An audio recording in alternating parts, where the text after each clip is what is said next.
우리들의 벽사일기 제1장 제8화 부적술사 승주 2편.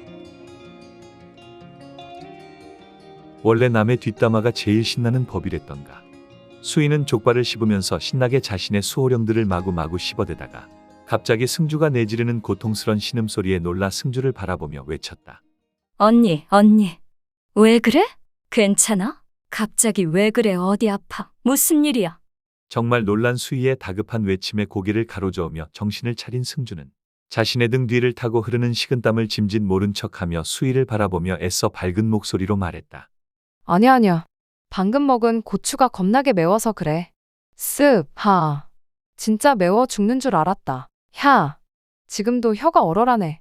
승주는 수희를 바라보고 웃어 보이며 눈짓으로 눈앞에 놓여있는 짙은 초록색의 청양고추를 가리켰다. 승주는 작은 청양고추가 맵다며 수희에게 짐짓 너스레를 떨었지만 속으로 곰곰이 생각에 잠겨 있었다. 이거 분명 오늘 수희가 쓴 부적이 문제를 일으킨 걸 거야. 무슨 사달이 나도 크게 났나 보네. 어쩐담. 어디다 썼는지 알았지만 사람 살리는데 썼다고 뭐라고 할 수도 없고. 그래도 그 덕에 어린아이 생명은 한 번 구했으면 된 건가? 분명 수희한테 알려주면 또 그 아이 구한다고 저승사자들한테 덤벼들 텐데. 어쩌지 지금 말해줘야 하나.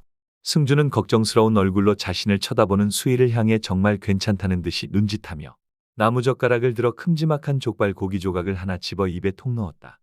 진짜 괜찮은 거지? 언니는 너무 순해서 이런 독한 청양고추 먹으면 안 돼. 이런 건 나 같은 독종들이나 먹는 거야. 청양고추 이거 치워야겠다. 대신 언니 이것 좀 먹어봐 이거. 언니 같은 사람들은 이런 거 많이 먹어야 해. 자신이 족발 한 점을 집어 입속에 넣자 이제야 안심이 된다는 듯이 수희가 미간을 살짝 찌푸리며 하얀색 스티로폼으로 만들어진 일회용 국그릇 하나를 들어 승주 쪽에 가까이 가져다 놓았다. 수희는 단골 족발집에서 서비스로 주는 선짓국에 들어있는 선지를 숟가락으로 푹 떠낸 뒤 승주의 입가에 가져갔다. 어휴, 난 이런 거 안 먹어. 그리고 나 같은 사람이 뭔데? 부적 쓰느라 피 뽑아내는 사람? 크크.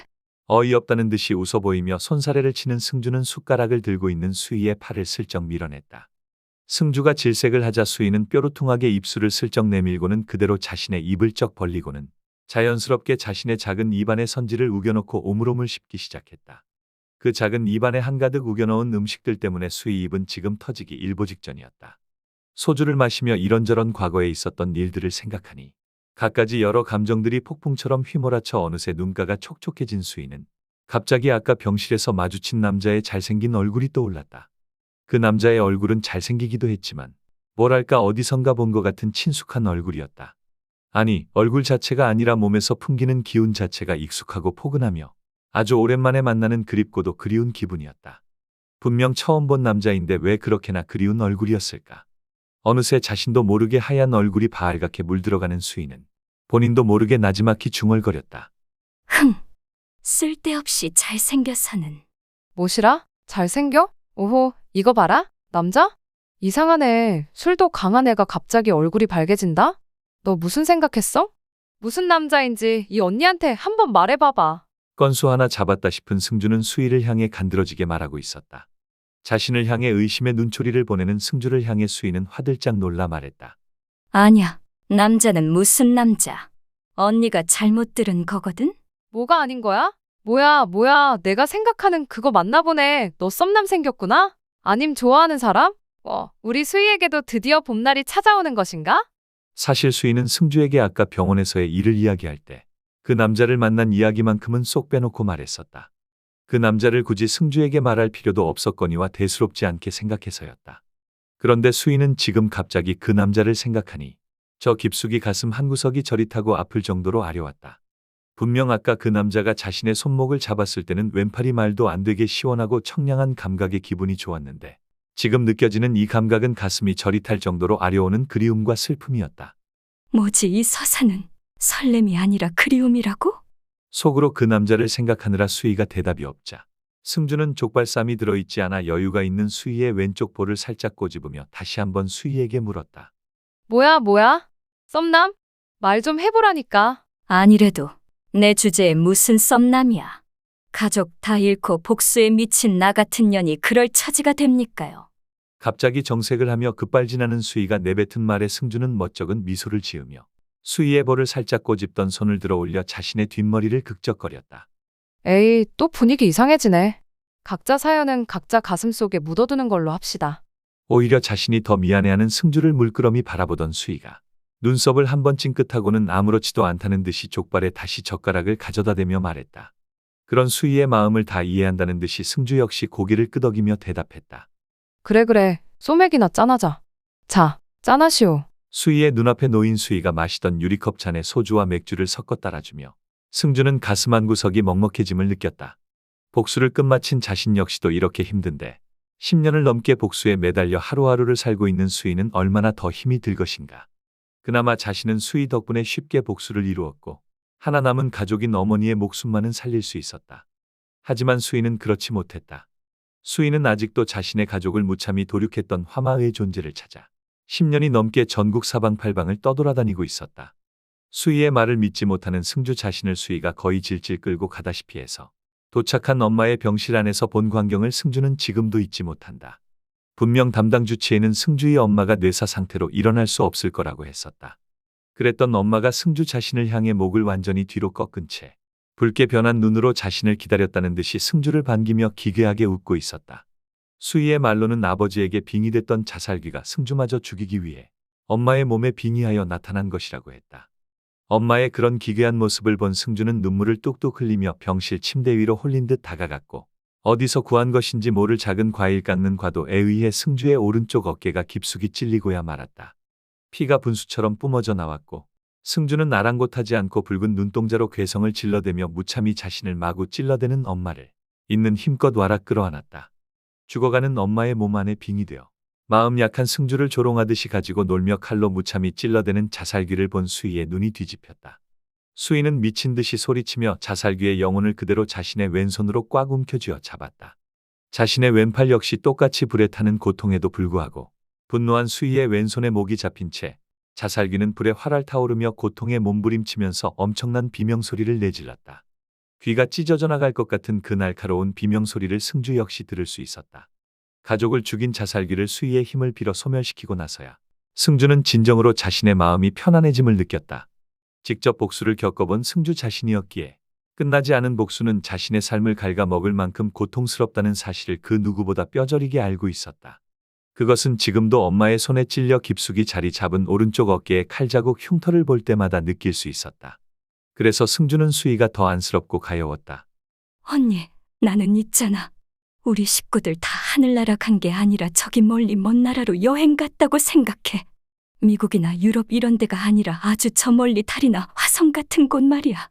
그래서 나는 우리 가족들이 저 새까만 우주 속에서 나를 지켜보고 있다고 생각해. 그러면 좀 기분이 훨씬 나아진다. 난 이 지옥 같은 현실에서 하루하루 견디고 있지만 내 가족들은 하루하루 즐겁게 여행하고 있다고 생각하면 난 그래도 아직 버틸만해. 술에 취한 것인지 혀가 살짝 꼬부라진 수희의 말을 듣고 난 승주는 정말로 화가 난다는 듯이 다시 한번 있는 힘껏 수희의 등짝을 세게 후려치며 말했다. 야, 이 미친년아. 네가 그렇게 생각하는 거 네 가족이 알면 퍽이나 좋아하겠다. 정말로 맘 편히 여행할 수 있다고 생각하는 거야? 너도 참 대가리가 대가리다. 아우, 바르고 고운 말만 써야 하는데 오늘 인연 때문에 욕지거리만 잔뜩 하네. 다 너 때문이야. 아우 등 아파. 언니 나 그만 좀 때려. 이 언니 알고 보면 사실 조포가 아니야? 욕하는 성질머리 좀 보소. 진짜 아파 죽겠네.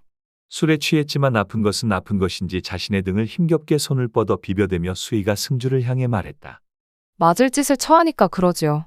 너도 이제 좀 있고 연애도 하고 여행도 다니고 하면 안 돼? 무려 10년이야, 10년. 아니지 10년이 넘었지? 쉽진 않겠지만 이제 복수도. 언니 그만. 내가 나 위해주는 언니 마음은 잘 아는데, 잘 알고 있는데 언니 더 말하지는 마. 나 못 멈춰. 아니 안 멈춰. 어떻게 이 복수를 멈추겠어. 끝장을 볼 거야. 그러니까 복수 그만하라는 말은 스탑. 언제고 복수를 할 수만 있다면 자신의 목숨을 기꺼이 내던질 각오가 되어 있다는 듯한 단호한 눈빛의 수희를 보고 승주는 더 이상 아무런 말도 할 수 없었다. 아우 배불러서 못 먹겠네. 이제 그만 먹어야겠다. 언니 나 오늘 너무 피곤해. 피곤해서 그런가 술도 확 취하네. 그래서 미안한데 이거 언니가 좀 치워줘. 알았지? 다음엔 내가 싹 치우고 설거지도 할게. 미안하고 고마워. 승주는 자신을 향해 윙크를 날리며 재빨리 방으로 들어가는 수희를 향해 아무런 대답도 하지 않은 채 그저 애틋한 눈빛으로 바라보고만 있었다. 자기 방에 들어간 수희는 자신의 책상 위에 놓인 부적 2장과 자신의 왼팔에 두르라고 승주가 새로 사놓은 것이 분명해 보이는 스카프가 들어있는 선물 포장된 2개의 박스를 보곤 두 눈에 줄줄 흐르는 눈물방울을 거칠게 손으로 닦아냈다. 참 이건 또 언제 사놨대? 언니도 참. 수희는 승주가 자신을 위해 부적을 쓸 때마다 마음이 찢어지는 것 같았다. 승주는 피로 부적을 쓸 때마다 자신의 손바닥을 칼로 그어댔다. 손가락을 바늘 같은 것으로 톡 찔러서 피를 짜내거나 주사기를 사용하지 않고 왜 손바닥을 칼로 긋냐는 수희의 말에 부적을 쓰는 일에는 상당히 많은 양의 피가 들어가기 때문에 손가락을 긋거나 주사기로 피를 뽑아서는 택도 없다고 했다.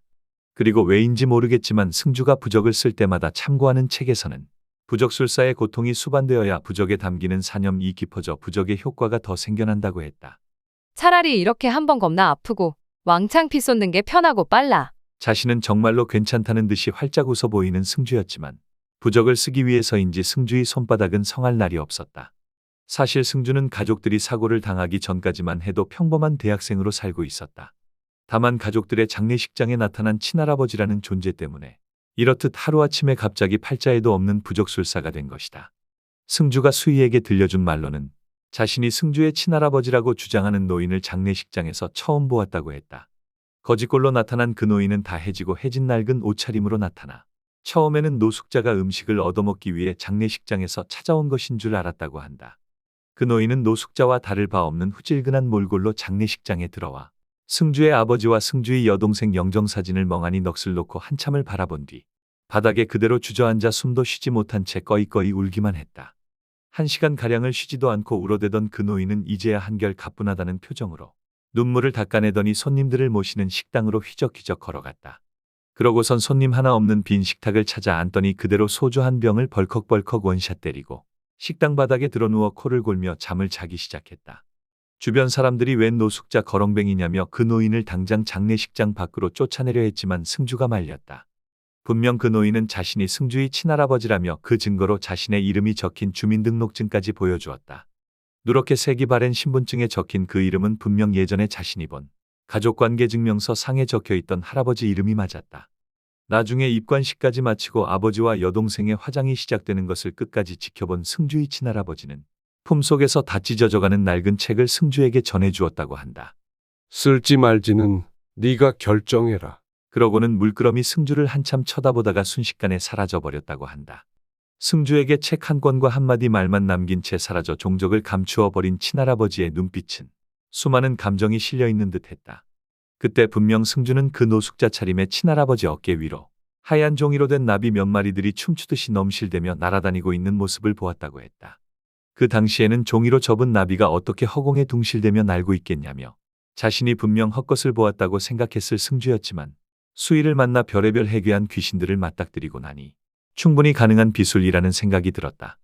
승주의 품 안에 안겨진 그 책은 한문으로 쓰여진 낡은 고문서였기에 대부분 승주가 읽지 못했다.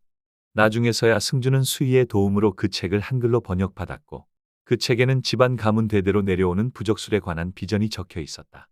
낡고 해져 당장이라도 뜯겨 떨어져 나갈 것 같은 책 겉표지에는 우도방 만고비전이라고 적혀 있었다. 후에 알게 된 것은 자신의 집안이 평안도 지역에서 유명한 우도방 출신의 집안이라는 것과 자신의 아버지는 그러한 가문의 비전을 이어받길 거부하고 평범한 삶을 살기 위해 어머니와 결혼 후 도망치듯 가문에서 빠져나왔다는 것뿐이었다.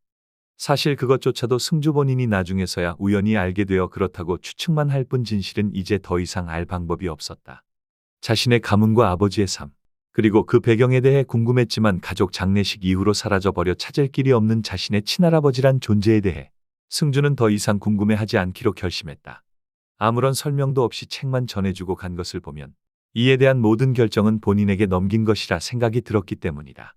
모든 것은 다 연유가 있을 터. 본인이 억지로 인연을 붙잡지 않기로 한 것이다.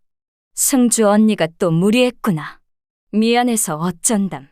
수희는 승주의 피로 쓰여진 것 같은 붉은 부적 한 장을 바라보면서 또다시 승주에게 미안한 마음과 죄스러운 마음이 몽글몽글 생겨났다. 수희는 속이 상해 또다시 눈물이 주르륵 흘러내리기 시작했다. 수희는 하염없이 굵은 눈물이 흐르고 있는 자신의 두 눈을 손바닥으로 감싼 채 방문에 기대어 그대로 주저앉았다. 수희는 자신이 이렇게 우는 것을 보면 승주 역시 자신처럼 슬퍼할 것을 알기에 숨죽여 울기만 할 뿐이었다. 사실 수희가 이렇게 숨죽여 우는 것은 승주에 대한 미안함뿐만이 아니었다. 수희의 감정에는 분노와 원통함도 뒤섞여 있었다. 수희는 자신도 모르게 피가 날 정도로 입술을 깨물고 얼굴을 두 손에 묻었다. 와신 상담 군자보고 10년 불만. 흔히 복수를 위해 장작 위에 누워서 스티슨 쓸개를 맛보며 일을 간다고 했다 하여 군자의 복수는 10년을 참아도 늦지 않는다는 말 또한 존재했다. 수희는 매일 같이 갈아 마셔도 시원치 않을 그 화마 새끼를 잡아 찢어 죽일 생각만 가득했다. 최고의 복수는 다 있고 내 자신이 행복하게 사는 것이라는 말은 지나가던 개새끼도 물어가지 않을 개쌉소리라는 것쯤은 진즉에 깨달았다. 수희는 자신의 분이 풀리고 화가 풀릴 때까지 자신은 이 복수를 멈출 생각이 없다고 다짐하고 또 다짐했다. 아니, 어떤 수를 쓰더라도 가족을 잃은 자신의 분노는 풀리지 않을 것만 같아 더 화가 치밀었다. 절대 용서하지 않아. 우리 가족 죽인 화마 새끼. 내 모든 걸 걸고서라도 내가 죽는 한이 있더라도 꼭 복수하고야 말겠어. 밖에서는 설거지를 하기 위해 틀어놓았는지 뉴스 앵커의 목소리가 흘러나오기 시작했다. 어둑해진 자신의 방 창문 너머를 쏘아보며 복수에 불타고 있는 수희의 갈색 눈동자는 활활 타오르는 불꽃처럼 이글거리고 있었다.